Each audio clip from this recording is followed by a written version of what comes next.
Hi folks, well you might remember that a couple of weeks ago I asked you, out of all the weaknesses you had within your body, which is the one that you could work on that would make the most difference, and hip flexor mobility was by far and away the most popular. I think it got probably at least half of all the votes, and it got double the next weakest, which was core strength. So I'm going to show you a simple hip flexor stretch now. It's called the couch stretch. You need nothing apart from your own body and a couch. So what we have to do is kneel on the couch. The back leg, bend at the knee, put the lower part of your leg over the back of the sofa, so the foot's resting on the top of the cushion here.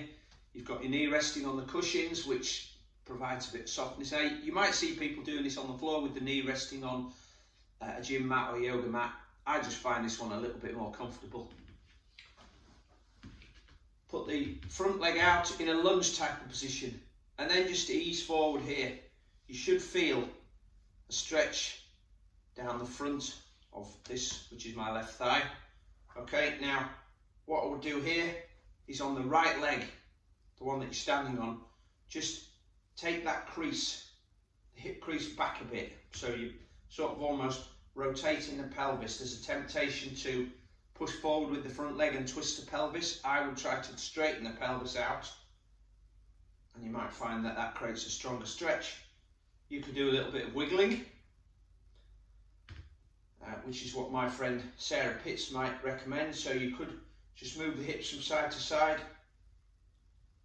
You could just ease that hip crease back and forwards.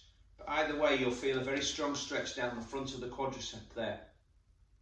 It's definitely going to make a big benefit and help for your swimming, because tight hip flexors will contribute to sink your legs. It'll definitely help you with your stride length when you're running. And if you get a tight lower back, often find that hip flexors and tight hip flexors are the reason for that, particularly when you've been sitting down a lot. So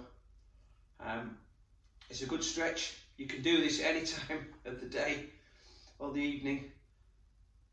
I quite often do this in the morning, first thing, just to loosen up after I've got out of bed, and then again in the evening I'll do it after a day's training, maybe while I'm watching a bit of telly. So it doesn't need to interrupt what you're doing.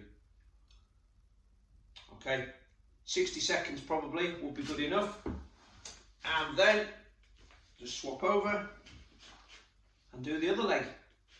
Simple as that.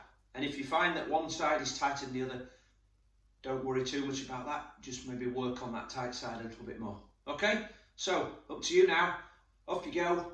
Every day, 60 seconds, 2 or 3 times, and then report back and let me know what's happened to your hip flexor mobility.